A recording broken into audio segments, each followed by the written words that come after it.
আমর ইবনে নুফাইল যে যুগে আল্লাহর রাসূল আসার আগে মক্কার দুই একজন ছাড়া বাকি প্রত্যেকটা মানুষ মূর্তি পূজা করত এবং কন্যা সন্তানকে জীবন্ত কবর দিত। পড়েন নাই আপনারা? সেই যুগে ওয়ারাকা ইবনে নওফল কখনো, দুঃখিত, ওই নাম আমর ইবনে নুফাইল কখনো মূর্তি পূজা করেন নাই, কখনো তিনি মূর্তি পূজা করেন নাই। আশ্চর্যের বিষয় হচ্ছে তার কাজ কি ছিল জানেন? তিনি কাবা শরীফের গিলাফে ধরে লটকে লটকে আল্লাহর কাছে কাঁদতেন এবং বলতেন, আল্লাহ আমি ওই মূর্তিগুলোকে ত্যাগ করেছি এবং তোমার প্রতি ঈমান এনেছি। কিন্তু আল্লাহ দুনিয়াতে কোনো নবী যেহেতু নাই, অতএব তোমার উপর ঈমান কিভাবে আনতে হয়, কিভাবে ইবাদত বন্দেগী করতে হয় আমি তো কিছু জানি না। নবী ছাড়া তো কেউ জানাতে পারবেন না, নবী তো দুনিয়াতে নাই।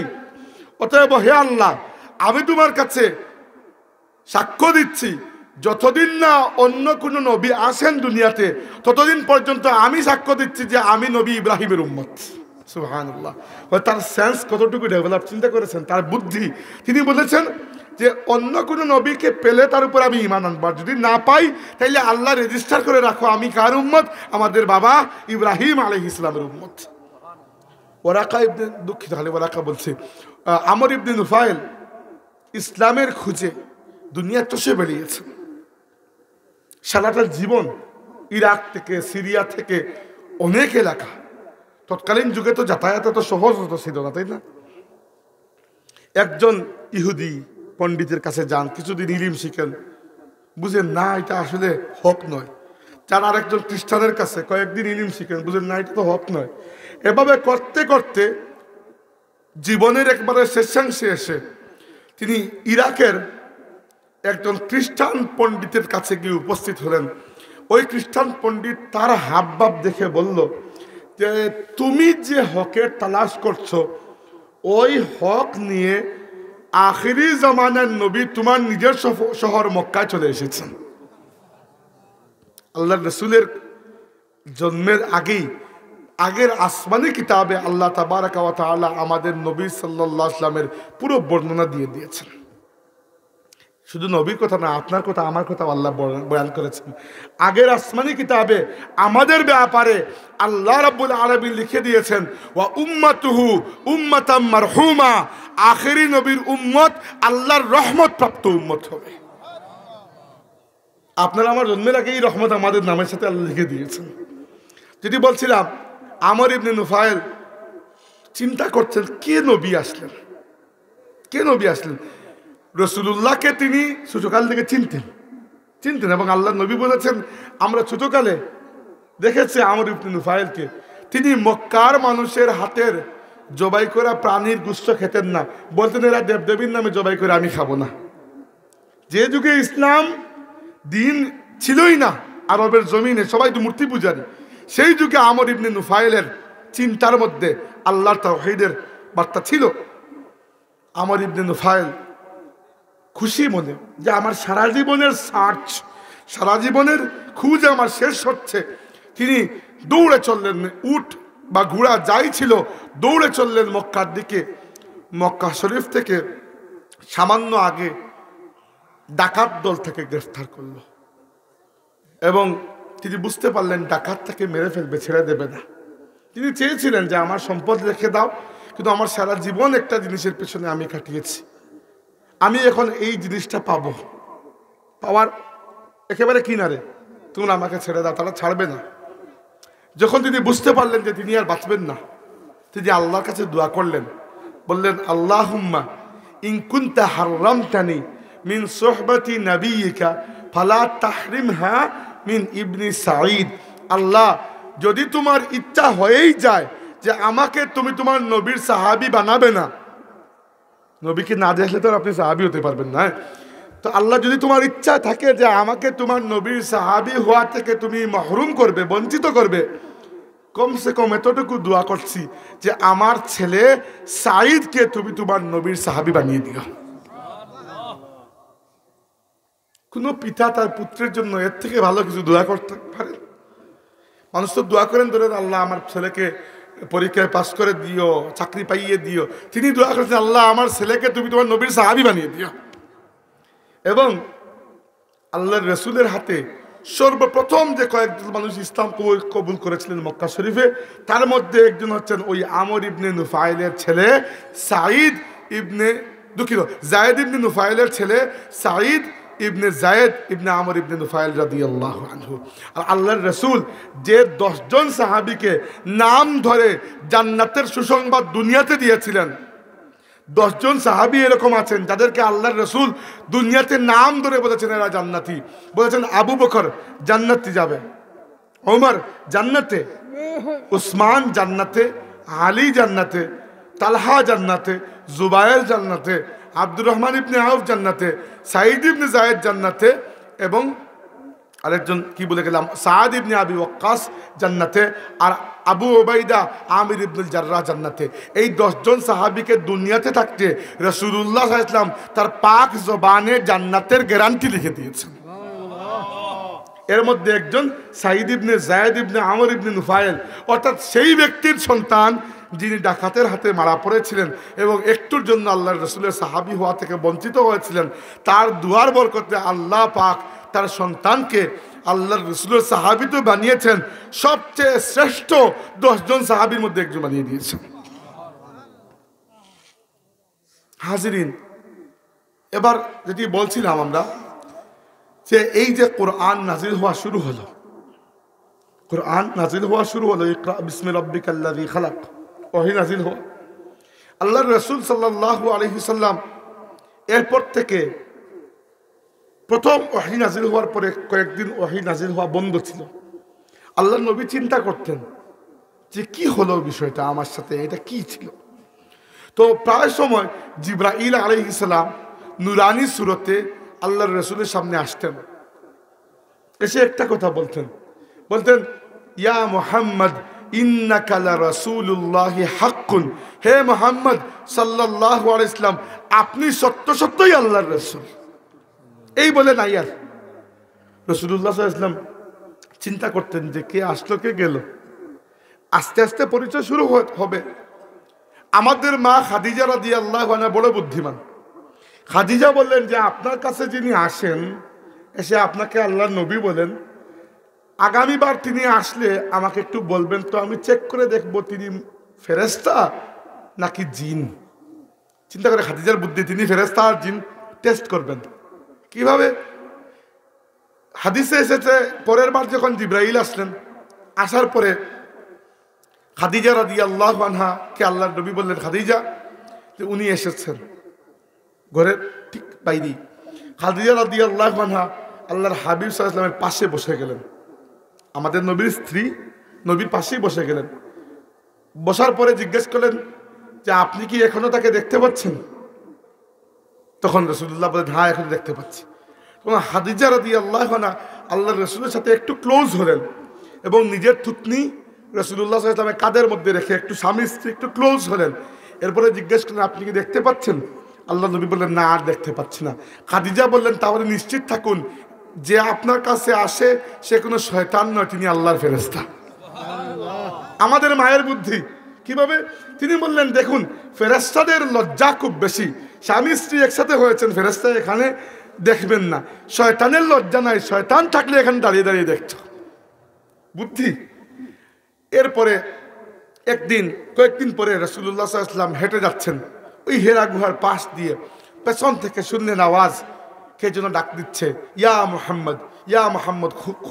তাকিয়ে দেখেন আসমান থেকে জমিন, জমিন থেকে আসমান পর্যন্ত বিস্তৃত আল্লাহর এক বিশাল সৃষ্টি। আল্লাহ নবী সাল্লাল্লাহু আলাইহি ওয়াসাল্লাম একটু স্তম্ভিত হয়ে পেছনে সরে গেলেন। উনি যাকে দেখছেন বড়, উনি আবার ডাক দিলেন, ইয়া মুহাম্মদ ইন্নাকা লারাসূলুল্লাহি হাক্কুন ওয়া আনা জিবরিল, হে মুহাম্মদ সাল্লাল্লাহু আলাইহি ওয়াসাল্লাম আপনি সত্য আল্লাহর রাসূল, আর আমার পরিচয় হচ্ছে আমি আল্লাহর ফেরেশতা জিবরাইল। এরপর থেকে এমন এক বন্ধুত্ব শুরু হলো আল্লাহর রাসূলের সাথে জিবরাইলের। শুধু যে জিবরাইল কোরআন শরীফ নিয়ে এসেছেন এরকম নয়, জিবরাইল মাঝে মধ্যে গল্প করতেও আসছেন। যখনই আল্লাহর রাসূলের মনটা খারাপ, একদিন রাসূলুল্লাহ সাল্লাল্লাহু আলাইহি ওয়াসাল্লামের খুব মনে কষ্ট, কাফিররা খুব খারাপ ব্যবহার করেছে, খুব খারাপ ব্যবহার। আল্লাহর নবী বসে আছেন, জিবরাইল এসে বললেন, ইয়া রাসূলুল্লাহ আপনার মনটা কি খুব খারাপ? আল্লাহর নবী বললেন হ্যাঁ। মন খারাপ। তখন জিবরাইল বললেন, আমা তারদাকা ইয়া মুহাম্মদ আন তুসাল্লি আলাইয়া মিন উম্মাতিকা ওয়াহিদাতান ইল্লা সাল্লাইতু আলাইহি আশরা। হে মুহাম্মদ, আপনি কি খুশি নন এই কথার উপর যে আপনার কোনো উম্মত যদি আপনার উপর একবার দুরূদ পড়ে, আমি জিবরাইল তার জন্য 10 বার আল্লাহর কাছে রহমতের দোয়া করব। আল্লাহ নবীর সাথে সাথে খুশি হয়ে গেলেন, জিবরাইল আমার উম্মতকে এত মহব্বত করেন। শুধু তাই নয়, জিবরাইলের ঘটনা যখন বললাম, কেন বলছি, কোরআনে পাকের নাজিলের সাথে জিবরাইলের কিন্তু একটা সম্পর্ক আছে, আছে কি না? আল কোরআন মুনাজ্জালুন আলা মুহাম্মাদিন সাল্লাল্লাহু আলাইহি ওয়াসাল্লাম বিওয়াসিতাতি জিবরাইল। কোরআন মুহাম্মদুর রাসূলুল্লাহর উপর নাজিল হয়েছে জিবরাইলের মাধ্যমে। তাই জিবরাইল ফেরেশতার সাথে আল্লাহর রাসূলের এত মহব্বতের সম্পর্ক। একবার জিজ্ঞেস করা হলো রাসূলুল্লাহ সাল্লাল্লাহু আলাইহি ওয়াসাল্লামকে, ইয়া রাসূলুল্লাহ, আপনার সবচেয়ে ক্লোজ কারা? সবচেয়ে ক্লোজ থাকে না মানুষের, সমর্থক, সাহাবী, বন্ধু, উপদেষ্টা ইত্যাদি। আল্লাহ নবী বললেন, দুনিয়াতে আমার সবচেয়ে ক্লোজ 2 জন উজির হচ্ছেন আবু বকর এবং ওমর, আর আসমানে জিবরাইল এবং মিকাইল। রাসূলুল্লাহ সাল্লাল্লাহু আলাইহি ওয়াসাল্লামকে জিবরাইল আলাইহিস সালাম ফু দিয়েছেন। একবার আল্লাহ নবী অসুস্থ হয়েছেন, হওয়ার পরে জিবরাইল আলাইহিস সালাম এসে ফু দিয়েছেন, এবং ফু দিয়েছেন যে দোয়া পড়ে আমরা মাঝে মধ্যে, আপনারা যখন বলেন ফু দেন, এই দোয়া পড়ে মাঝে মধ্যে ফু দেই, সুন্নাত। জিবরাইল আল্লাহ নবীকে পড়ে ফু দিয়েছেন, বিসমিল্লাহি আরকিকা মিন কুল্লি শাইইন ইউজিকা মিন শাররি কুল্লি নাফসিন আও আইনিন হাসিদিন আল্লাহু ইয়াশফিকা বিসমিল্লাহি আরকিকা। এই বলে জিবরাইল ফু দিয়েছেন আল্লাহর রাসূলকে। এভাবে জিবরাইলের সাথে আল্লাহ নবীর অনেক ঘটনা। একবার এসে জিবরাইল বললেন, ইয়া মুহাম্মদ ইসমা শিকতা ফাইন্নাকা মাইয়িতুন ওয়াহবিব মা শিকতা ফাইন্নাকা মুফারিকুহু ওয়াফআল মা শিকতা ফাইন্নাকা মুজজিয়ুম বিহি। হে মুহাম্মদ সাল্লাল্লাহু আলাইহি ওয়াসাল্লাম, জেনে রাখুন, আপনি বা আপনার উম্মত যেভাবে ইচ্ছা জীবনযাপন করুন, একদিন কিন্তু দুনিয়া ছেড়ে যেতে হবে। 2 নম্বর, যাকে ইচ্ছা যত ইচ্ছা মহব্বত করুন, একসময় তার সাথে বিচ্ছেদ হবেই হবে। আর 3 নম্বর, যে আমলই করুন না কেন আল্লাহর কাছে এর বদলা পাবেন। আর আমি জিবরাইল আপনাকে জানিয়ে দিচ্ছি, আপনার উম্মতের জন্য সবচেয়ে আল্লাহর কাছে সবচেয়ে সম্মানের কাজ হচ্ছে তাহাজ্জুদের নামাজ আদায় করা। মাঝে মধ্যে করবেন, কমসে কম রমজান মাসে তো করতে হবে, তাই না? না করলে আর আমরা কি ইবাদত বন্দেগী করলাম? মাঝে মধ্যে রাতে ঘুম থেকে উঠে 2 রাকাত 4 রাকাত 8 রাকাত তো সুন্নত, যতটুকু আপনি পারলেন। আর যাদের অবস্থা এরকম খারাপ যে ঘুমাইলে আর উঠতেই পারেন না, আপনারা যদি একটু দেরি করে ঘুমানোর আগেও পড়তে পারবেন। তবে তখন ওইটাকে তাহাজ্জুদ বলবে না, তখন বলবে কিয়ামুল লাইল। কিয়ামুল লাইল আর তাহাজ্জুদের মধ্যে ছোট্ট একটা পার্থক্য, সওয়াবের কোনো পার্থক্য নেই, সওয়াব সমান। একটা ছোট্ট পার্থক্য, টেকনিক্যাল পার্থক্য হচ্ছে, তাহাজ্জুদ শব্দের অর্থ হচ্ছে ঘুম থেকে উঠে যে নামাজ পড়ে, আর কিয়ামুল লাইল হচ্ছে রাতের যে কোনো নামাজ কিয়ামুল লাইল। এজন্য তাহাজ্জুদ শব্দের অর্থ হচ্ছে ঘুম থেকে উঠে পড়া। অতএব তাহাজ্জুদ হবে তখন যখন আপনি ঘুম থেকে উঠে পড়বেন অর্ধেক ঘুমিয়ে। আর যদি রাতে একটু দেরি করে ঘুমাচ্ছেন, আপনি চিন্তা করলেন আচ্ছা 2 রাকাত নামাজ পড়ে ঘুমাই নফল, ওইটা হবে কিয়ামুল লাইল। সওয়াবের কোনো বেশ কম না, সওয়াব আল্লাহ সেম দেবেন, শুধু নামের বেশ কম। এটা নিয়ে চিন্তা করার দরকার নাই, কিন্তু মাঝে মধ্যে আদায় করবেন, কারণ এটা আল্লাহর কাছে আপনাকে অনেক সম্মানী বান্দা বানিয়ে দেবে। আচ্ছা, এরপরে শেষ তো নয়, কোরআন শরীফ যখন নাজিল হওয়া শুরু হলো, কোরআন শরীফ নিয়ে কথা বলছিলাম, মাত্র কয়টা আয়াত নাজিল হয়েছে? সূরা আলাকের প্রথম 5 আয়াত, তাই না? এরপরে আরো 2-3টা সূরা, সূরা মুজাম্মিল, সূরা মুদ্দাসসির, এইগুলার প্রথম 7 আয়াত 8 আয়াত, এরকম গড়পড়তা 15-20টা আয়াত নাজিল হয়েছে। আর আল্লাহ তার নবীকে নির্দেশ দিয়ে দিয়েছেন কি, ইয়া আইয়ুহাল মুজাম্মিল কুমিল লাইলা ইল্লা কালিলা নিসফাহু আও ইনকুস মিনহু কালিলা আও জিদ আলাইহি ওয়ারাত্তিলিল কুরআনা তারতিলা। হে মুহাম্মদ সাল্লাল্লাহু আলাইহি ওয়াসাল্লাম, চাদর পরে শুয়ে আছো, উঠো, রাতে তাহাজ্জুদের নামাজে দাঁড়াও, এবং কুমিল লাইলা ইল্লা কালিলা, রাতে কিয়ামুল লাইল করো। সামান্য সময় তুমি ঘুমিয়ে নিও, বাকি রাতটুকু আল্লাহর সামনে দাঁড়িয়ে কোরআন তিলাওয়াত করো। বুঝতে পেরেছেন কোরআন তিলাওয়াতের গুরুত্ব? আল্লাহর নবী হয়তো প্রশ্ন করতে পারতেন যে আল্লাহ কোরআন আছেই কতটুকু, তখন কোরআনের টোটাল আয়াত 15-20টা হবে। কিন্তু আল্লাহ বলেছেন রাতের বেশিরভাগ অংশ এইগুলো জপতে থাকো। যত কোরআন তিলাওয়াত করবেন, নূর গিয়ে আপনার অন্তরে প্রবেশ করবে। আমি আপনাকে বলি, আমি এখানে একটা খুব ভালো জাতের বীজ বপন করলাম, যে কোনো গাছের উপরে দিয়ে দিলাম সিমেন্ট, গাছ উঠবে। আর গাছ তখনই উঠবে যখন ময়েশ্চার, পানির ফুটা যখন মাটি বেয়ে বেয়ে নিচে যাবে তখনই গিয়ে আমের গুটলি ফেটে আম উঠবে। আপনার অন্তরটাও এরকম উর্বর মাটি। দুনিয়া আপনার অন্তরের উপরে একটা সিমেন্টের লেয়ার দিয়ে দেয়। যত কোরআন শরীফ ঢুকাবেন ভেতরে, এটা আসলে কোরআন শরীফ নয়, আল্লাহর রহমতের পানি আপনি ঢুকাচ্ছেন। ওখান থেকে ইমানের গাছ উঠবে, অন্য কোনো উপায় নেই। তো সাহাবিদের একটা উপায় ছিল, আল্লাহর রসুলের চেহারা মুবারকের সামনে বসতেন, অন্তর এমনিতেই পরিষ্কার হয়ে যেত। আজকে আমাদের সামনে দুইটাই উপায়। একটা হচ্ছে, প্রথম উপায় কোরআনুল কারীম তিলাওয়াত করা, আর 2 নম্বর উপায় হচ্ছে আহলুল্লাহ, যারা অলি আল্লাহ বলি, আল্লাহর নেক বান্দা, এদের সামনে বসলেও কিন্তু অন্তর পরিষ্কার হয়। কারণ ইমানের নূর আরেকটা ইমানের বাতিকে প্রজ্বলিত করতে পারে। যদি বলছিলাম কোরআনুল কারীমের ব্যাপারে আল্লাহ তাবারাকা ওয়া তাআলা বলেছেন, যালিকাল কিতাবু লা রাইবা ফীহ, এই কিতাবের মধ্যে কোনো সন্দেহ নাই। এবার কোরআনের অনেকগুলো হক রয়েছে আমাদের উপরে। বেশি লম্বা কথা বলবেন, আমার গলা খুব খারাপ, ইতিমধ্যে বুঝতে পেরেছেন। আমি দেশের বাইরে থাকি, প্রত্যেকবার আসার পরে অসুস্থ হই, আবার সুস্থ হয়ে যাই। এইবার সুস্থ হয়েছি, কিন্তু গলা আমাকে কি জানি, আল্লাহ জানে কি কষ্টটা দিচ্ছে, গলা ভালো হচ্ছে না, আর রেস্টও পাই না। আর আমি কোথাও বলি জুড়ে। আমার দাদা সাহেব, ফুলতলি সাহেব, জীবনে আমাকে অনেকবার বলেছেন আস্তে কথা বলার জন্য, আমি আর শিখি নাই আস্তে কথা বলা।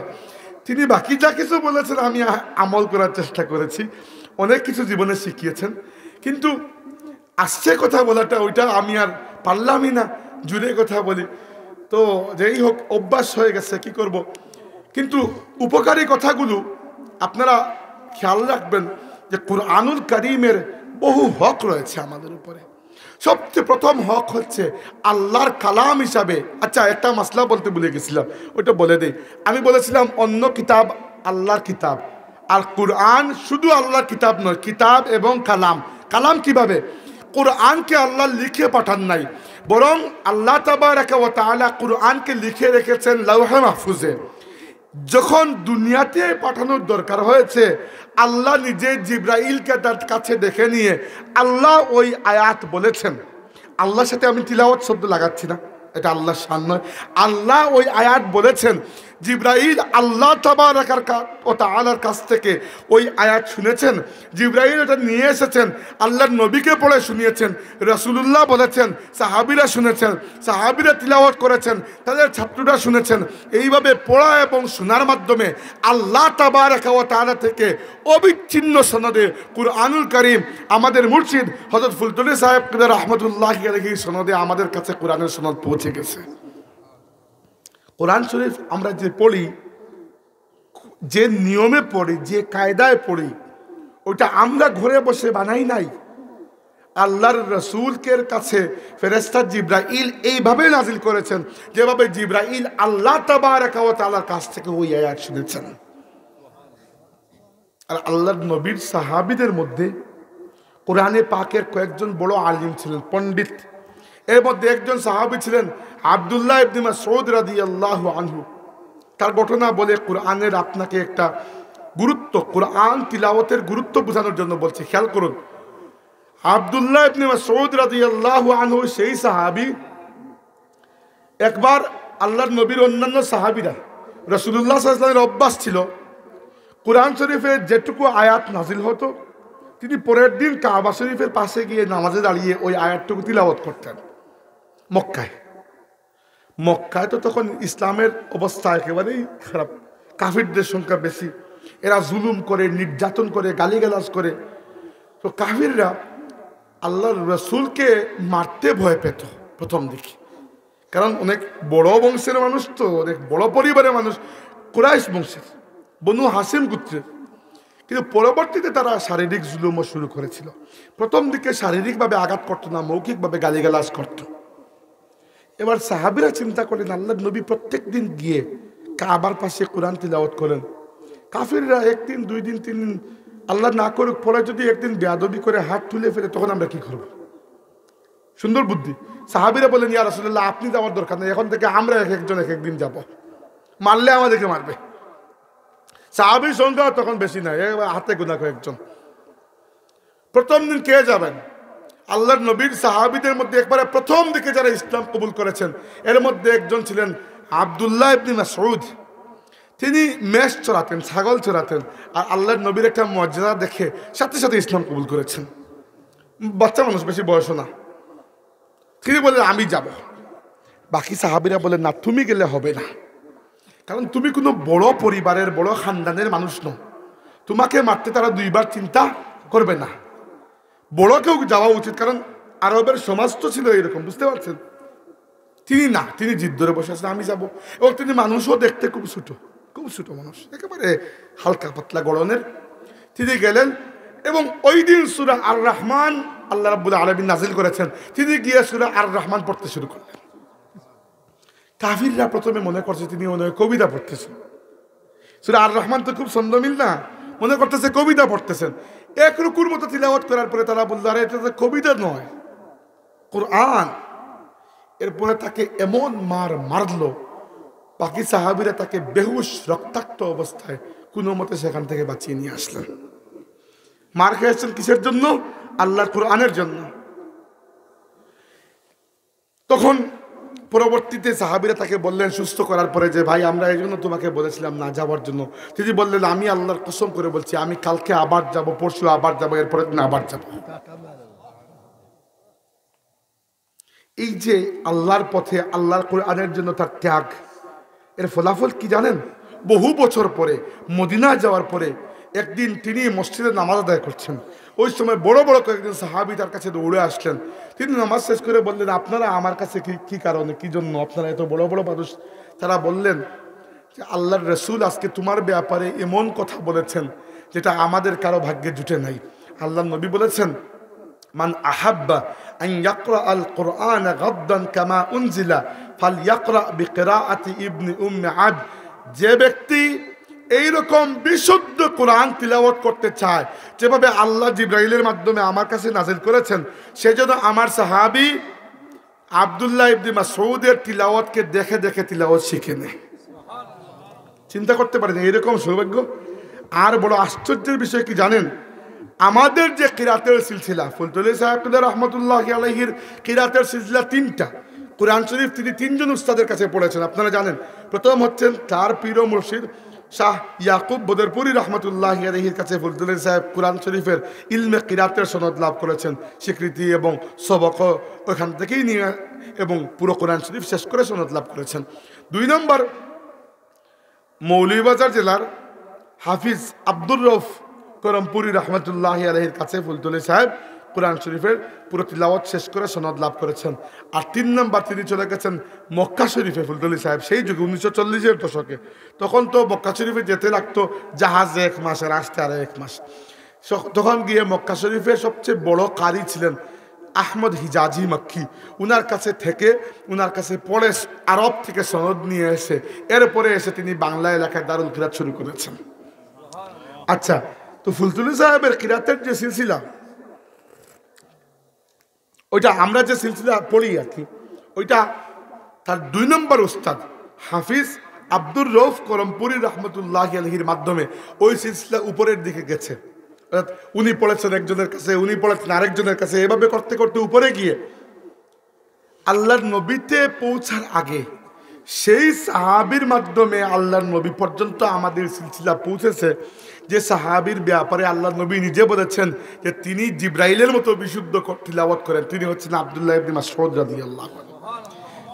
আমাদের ফুলতলি সাহেবের কোরআন শরীফের সিলসিলা আল্লাহর নবীর 5 জন সেরা কোরআন বিশেষজ্ঞ সাহাবীর মাধ্যমে আল্লাহর নবী পর্যন্ত পৌঁছেছে। প্রথম জন হচ্ছে উসমান ইবনে আফফান রাদিয়াল্লাহু আনহু, 2 নম্বর আলী ইবনে আবি তালিব রাদিয়াল্লাহু আনহু, 3 নম্বর উবাই ইবনে কাব রাদিয়াল্লাহু আনহু, 4 নম্বর যায়েদ ইবনে সাবিত রাদিয়াল্লাহু আনহু, 5 নম্বর আব্দুল্লাহ ইবনে মাসউদ রাদিয়াল্লাহু আনহু। এই 5 জন সাহাবীর মাধ্যমে ফুলতলি সাহেব এবং আমাদেরও কিরাতের সিলসিলা রাসূলুল্লাহ সাল্লাল্লাহু আলাইহি ওয়াসাল্লাম পর্যন্ত, এরপরে জিবরাইল আলাইহিস সালামের মাধ্যমে আল্লাহ তাবারাক ওয়া তাআলা পর্যন্ত পৌঁছেছে।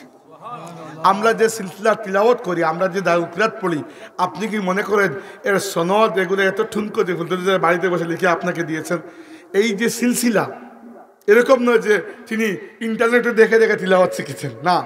দস্তুর মতো উস্তাদের সামনে বসে পড়ে সনদ লাভ করেছেন, এই উস্তাদ পড়েছেন আরেকজনের কাছে, এই উস্তাদ আরেকজনের কাছে, এভাবে যেতে যেতে আল্লাহর নবী পর্যন্ত এই সিলসিলা পৌঁছে গেছে। শুধু তাই নয়, কোরআন শরীফের এই সিলসিলা আল্লাহর নবী সাল্লাল্লাহু আলাইহি ওয়াসাল্লাম বলেছেন, আপনাদের মধ্যে অনেকেই খুব ভালো তিলাওয়াত করতে পারেন, নিশ্চয়ই পারেন, দারুল কিরাতে পড়েছেন তাই না? কোরআন শরীফের পণ্ডিত যারা, যারা কোরআন ভালো পড়ে, ভালো বুঝে, ভালো আমল করে, আছে না কোরআনের আলিম, বড় কোরআনের মুফাসসির, কোরআনের কারি, কোরআনের হাফিজ। আল্লাহর নবী বলেছেন, আল মাহিরু বিল কোরআনি মা'আস সাফারাতিল কিরামিল বারারা, যে ব্যক্তি কোরআনের আলিম, কোরআনের পণ্ডিত, কিয়ামতের দিন অত্যন্ত সম্মানী নবী এবং ফেরেশতাদের সাথে আল্লাহ তার হাসর নসিব করবেন। এখন আপনি মনে করতে পারেন, আল্লাহ আমি তো এত বড় পণ্ডিত না, আমি পড়ি কিন্তু যাকে আমরা বলি কোথায় কোথায়। আচ্ছা, মুরব্বী সাহেব বলেছেন কোনো ক্ষতি নাই, কোনো ক্ষতি নাই। আল্লাহ নবী বলেছেন, আল্লাযী ইয়াকরাউল কুরআনা ওয়া ইয়াতাতাউ ফীহি ওয়া হুয়া আলাইহি শাক্কুন লাহু আজরানি। আর আমার যে উম্মত কোরআন তিলাওয়াত করে কিন্তু ভালো করে পারে না, ধাক্কায় ধাক্কায় পড়তে হয়, তবুও বাদ দে না, কষ্ট করে হলেও পড়া শেষ করে, আল্লাহ তাকে কোরআনের ওই পণ্ডিতের চাইতে 2 গুণ বেশি সওয়াব দান করবেন। কোনো দিকে ক্ষতি আছে বলেন? কোনো দিকে ক্ষতি নাই। অতএব আপনাদের যাদের কোরআন শরীফ পড়ার অভ্যাস নাই, মুরব্বীদেরকে খাস করে বলছি, কোরআন কবরে এবং হাসরে, হাসরে এবং জাহান্নামের দরজা পর্যন্ত সব জায়গায় আপনাকে প্রোটেকশন দিতে পারবে। কিভাবে? উদাহরণস্বরূপ আসেন কবরে, যাইতে তো হবে কবরে না, 2 দিন আগে আর পরে। কবরে 2টা বিষয় হবে, একটা থেকে নাজাত নাই, সবার হবে। সেটা কি? সেটা হচ্ছে সওয়াল জবাব। সওয়াল জবাব সবার হবে, মুমিন হোক, মুনাফিক হোক, কাফির হোক, পুরুষ হোক, নারী হোক, বাচ্চা হোক, বৃদ্ধ হোক, সবার সওয়াল জবাব হবে। কিন্তু কবরের আযাব সবার হবে না, ওটা শুধু কাফিরের এবং গুনাহগারের। কিন্তু গুনাহগার ব্যক্তিও যদি ইমানদার হয়, তাকে মুমিন হয়, একটা সিস্টেমে কবরের আযাবকে সে সরাইয়ে দিতে পারবে। কি সিস্টেম জানেন? আল্লাহর রাসূল বলেছেন, সূরাতু তাবারাক মানিআতুম মিন আযাবিল কবরি। সূরা তাবারাকাল্লাযী, অর্থাৎ সূরা মুলক, যে তিলাওয়াত করে নিয়মিত, আল্লাহ তার কবরের আযাবকে মাফ করে দেন। সুবহানাল্লাহ। সূরা মুলক কিন্তু মাত্র 2টা রুকু, যদি চেষ্টা করেন 1 সপ্তাহ পড়লে মুখে বসে যাবে। মুখস্থ যদি নাও বা করতে পারেন, আপনি এশার নামাজের পর থেকে নিয়ে রাতে ঘুমানোর আগ পর্যন্ত যে কোনো সময় আপনার সুবিধা মতো সূরা মুলকটা তিলাওয়াত করে রাখেন। অভ্যাস হয়ে গেলে ম্যাক্সিমাম 3 থেকে 4 মিনিট লাগবে তিলাওয়াত করতে। ওকে, 5 মিনিট ধরলাম, 10 মিনিট, প্রত্যেক দিন 10 মিনিট খরচ করে হাজারো বছরের কবরের আযাব থেকে যদি আপনি বেঁচে যান, এই সওদা কি লাভের না লোকসানের? লাভের সওদা। এই জন্য বলছি আপনাদেরকে, কবরের সওয়াল জবাব থেকে মুক্তি নয়, সওয়াল জবাব সবার হবে, আল্লাহ নবী বলেছেন, কিন্তু আযাব সবার হবে না। আপনি চেষ্টা করলে আযাব থেকে নিজেকে বাঁচাতে পারবেন, সেটা হচ্ছে কোরআন শরীফের একটা সূরা নিয়মিত তিলাওয়াতের মাধ্যমে। দ্বিতীয়ত, ওই যে সাহাবী যার কথা বললাম, কোরআনের আলিম আব্দুল্লাহ ইবনে মাসউদ, তিনি যখন ইন্তেকাল করছেন, একেবারে মৃত্যুশয্যায়, তখন তিনি বলেছিলেন একটা কথা, যে আমি আমার পরে অনেকগুলা মেয়েকে রেখে যাচ্ছি, তার অনেকগুলা মেয়ে ছিল। তিনি বলেছেন যে আমি এই ভয় পাচ্ছি না যে আমার মৃত্যুর পরে এরা না খেয়ে মারা যাবে বা দরিদ্র, এটা ভয় পাচ্ছি না, কারণ আমি একটা আমল করেছি। আল্লাহর রাসূল বলেছেন, যে ব্যক্তি নিয়মিত রাতে মাগরিবের পরে সাধারণত বা রাতের যে কোনো সময় সূরা ওয়াকিয়া নিয়মিত তিলাওয়াত করে, আল্লাহ পাক তার কখনো রিজিকের অভাব হয় না। সুবহানাল্লাহ। রিজিকের অভাব হয় না। আপনার যদি রিজিকের পেরেশানি থাকে, তাহলে 2টা সূরার মস্ক করতে পারেন। একটা সূরা ফাতিহা, অধিক সূরা ফাতিহা তিলাওয়াত করবেন। ফাতিহা শুধু, ফাতিহা অনেক কাজ করতে পারে। ফাতিহা শুধু যে নামাজ আপনি শুরু করেন ফাতিহা দিয়েই নয়, এটা তো ঠিক আছে, কে বোম ফুটাইতেছে এখানে, কেন রে বাবা, কি করতেছো? না না, সমস্যা না, বেচারা একটু চিজাতে খেলনা খেলছিল, বাস্ট মেরে দিছে। যাই হোক, তো সূরা ফাতিহার কতটা ফজিলত দেখেন। সূরা ফাতিহা মানুষের রিজিককে বৃদ্ধি করে, 2 নম্বর, সূরা ফাতিহা যাদের শারীরিক শক্তি একেবারে নিঃশেষ হয়ে যাচ্ছে, সূরা ফাতিহা নিয়মিত তিলাওয়াত করলে হাফিজ ইবনুল কাইয়িম বলেছেন সূরা ফাতিহা মানুষের শারীরিক শক্তিকে বৃদ্ধি করে। সূরা ফাতিহাকে আল্লাহর নবী কি বলেছেন? বলেছেন রুকিয়া। রুকিয়া মানে বুঝেন, ফু দেই না আমরা, আপনারা বলেন না যে ফু দেন, ফু দেওয়াকে আরবি ভাষায় বলে রুকিয়া, মানে তদবির করা, অসুস্থ রোগীর জন্য ফু দেওয়া। এবং ফু দেওয়ার জন্য আল্লাহর নবী উম্মতকে যে সূরা দিয়েছেন ওই সূরা হচ্ছে সূরা ফাতিহা। সূরা ফাতিহা পড়ে ফু দেবেন, মাথার ব্যথা পেটের ব্যথা এমনি কমে যাবে ইনশাআল্লাহ। নিজে নিজেকে দিতে পারবেন, হাতে ফু দিয়ে মাসেক করবেন। আল্লাহর কোরআনের বরকতে আল্লাহ শিফা দেবেন। ফুলতলি সাহেব এই বিষয়টা আমাকে নিজে শিখিয়েছেন যে মাথার ব্যথা হলে সূরা ফাতিহা পড়ে এরকম মাসেক করলে আল্লাহ তাবারাকা ওয়া তাআলা শিফা দিয়ে দেন। এটা কোরআনের বরকত। কোরআনকে কাজে লাগান। অনেক সময় মানুষ বলে যে বাড়িতে, আমাদেরকে তো বলে না, আমরা তো ছোটো মানুষ, আমাদের আব্বা চাচাদেরকে বলে যে বাড়িতে জাদুর আসর, জিনের আসর এগুলো থাকে না মানুষের মাঝে মধ্যে। হাদিসে উলামা কেরাম বলেছেন, হাদিসে এসেছে, উলামা কেরাম নয়, হাদিসে এসেছে যে ঘরে মাঝে মধ্যে সূরা বাকারা তিলাওয়াত করা হয়, কোনো জাদুকরের জাদু ওই ঘরের 3 সীমানার মধ্যে আসতে পারবে না, আল্লাহ রক্ষা করবেন। সূরা বাকারা 2.5 পারা লম্বা, তাই না? মানুষ যদি করে 5 জন থাকেন, আপনারা আধা পারা করে পড়লেই তো, প্রত্যেকদিন নাই বা পড়লেন, মাসে বছরে একবার পড়েন কমসে কম। আল্লাহর রাসূল বলেছেন যে ব্যক্তি সূরা বাকারা এবং সূরা আলে ইমরান, কোরআন শরীফের বড় 2টা সূরা, এই 2টা সূরা তিলাওয়াত করে নিয়মিত বা প্রায় সময় তিলাওয়াত করে, হাসরের ময়দানে ভয়াল মাঠে ওই 2টা সূরা পাখির মতো 2টা ডানা হয়ে ওই মানুষটাকে ছায়াদান করবে। আমি ফজিলত আর কতটা বলবো। জুমার দিনে সূরা কাহাফ তিলাওয়াত করার অভ্যাস করুন, কারণ সূরা কাহাফ মানুষকে ফিতনা থেকে রক্ষা করে। আপনি বলবেন যে ভাই সূরা কাহাফ তো প্রায় আধা পারা লম্বা, ঠিক আছে, আমি একদিনে পড়ে ফেলতে বলছি না। আমরা যারা হাফিজে কোরআন অথবা যারা নিয়মিত তিলাওয়াত করে, এদের ছাড়া বাকিদের জন্য আধা পারা তিলাওয়াত করা এটাও মুশকিলের বিষয় হয়ে যায়। আপনি প্রথম জুম্মার 10 আয়াত তিলাওয়াত করার চেষ্টা করুন, পরের জুম্মার 10 আয়াত, এইভাবে অভ্যাস হয়ে গেলে পুরো সূরা কাহাফ তিলাওয়াত করতে 10 মিনিটও লাগবে না। অভ্যাসের বিষয় এগুলা। তাই দয়া করে যাদের কোরআন শরীফ এখনো বিলকুল শুদ্ধ হয় নাই, সামনে রমজান মাস আসছে না?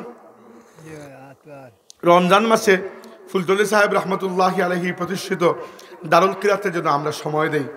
দেখেন, শিক্ষার কোনো বয়স নেই, এটা আমরাও জানি।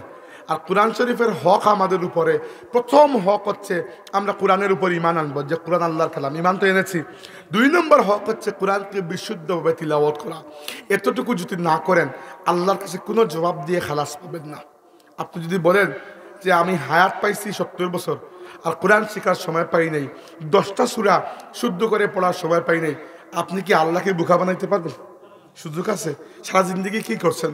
অতএব বৃদ্ধ মানুষ যারা, তারাও, আমরাও তো দারুল কিরাতে পড়াই। এই 2 বছর থেকে পড়াই না, কারণ আমি দেশের বাইরে থাকি, কিন্তু আগে তো পড়িয়েছি। আমি 2004 সালে হাদিস পাস করেছি, 2005 সালে পড়াই নাই, 6 সাল থেকে পড়ানো শুরু হয়েছে। প্রথমে আউয়াল জামাতে, পরে সানি জামাতে, এভাবে প্রমোশন হয়েছে। তো আমাদের ক্লাসে অনেক মুরব্বী মানুষকে আমি দেখেছি। এটা কোনো অপমান নয়, এটা কোনো অপমান নয়। কি জন্য? কারণ আপনি যখন আল্লাহর কিতাব শেখার জন্য সামনে এগুচ্ছেন, বাদ দেন আল্লাহর কিতাব তো অনেক বড়, যে কোনো ইলিম শেখার জন্য যখন মানুষ পা বাড়ায়, তখন আল্লাহর ফেরেশতারা ওই মানুষটার পথে নিজের পাখা বিছিয়ে দেন, এবং ওই মানুষটা ঘরে ফিরে আসা পর্যন্ত আল্লাহর রহমতের জিম্মা এসে থাকে। আর কোরআনের থেকে বড় কোনো ইলিম হতে পারে? এই জন্য সূরা ফাতিহাটা মস্ক করা শুরু করুন। সূরা ফাতিহা শেখার পরে কোরআন শরীফের শেষ 10টি সূরা, যেগুলো শুদ্ধ করে শেখা তো ফরজ, তাহলে তো নামাজই পড়তে পারবেন না। এরপরে শিখার অবস্থায় থেকে থেকে যদি আপনি মারা যান, কিয়ামত পর্যন্ত আপনার কবরের উপর তিলাওয়াতের সওয়াব আল্লাহ পৌঁছে দেবেন। আমার 1 ঘন্টা হয়ে গেছে, গলা একবারে বসে গেছে, আমি আর পারছি না। আজকের ওয়াজের সারমর্ম কি এক বাক্যে বলছি, আজকের ওয়াজের সারমর্ম হচ্ছে কোরআনের প্রতি খেয়াল করুন। একটাই সারমর্ম, কোরআনের উপর খেয়াল করুন। দয়া করে কোরআন তিলাওয়াতের প্রতি নজর দিন, দয়া করে কোরআন শুদ্ধ করে পড়ার প্রতি নজর দিন। এইটা আপনার রবের মেসেজ আপনার কাছে, আল্লাহর কালাম।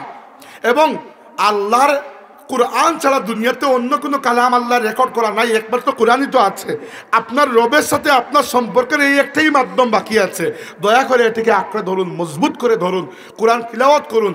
আর যারা তিলাওয়াত করা শিখেছেন, ইলিম আমল হাসিল করতে চান, কোরআন শরীফকে বুঝুন, কোরআন শরীফের তর্জমা তাফসির পড়ুন, আল্লাহ কি বলেছেন জানুন। আর যারা আমার মতো মাঠে কথা বলেন তারা যেন কোরআনের আলোকে কথা বলেন, তাহলে মানুষ কোরআন বুঝতে পারবে, আল্লাহ নবীর সুন্নত বুঝতে পারবে। আমাদের ওয়াজ মাহফিলে আনন্দ সান্দ কিচ্ছা কাহিনী বলে মানুষ চলে যায়। দয়া করে এগুলো করবেন না। এই যে সময়টা, এটা আমানত। আপনি কিভাবে 1 ঘন্টা কাটিয়েছেন আল্লাহ কি আপনার কাছে জানতে চাইবেন না? তো আপনি কি বলবেন যে আমি লাইলা মজনুর কাহিনী বলে চলে গেছি? শ্রোতা তো কিছু বলে না, সমস্যা হচ্ছে এই জন্য বক্তারাও লাই পেয়েছেন।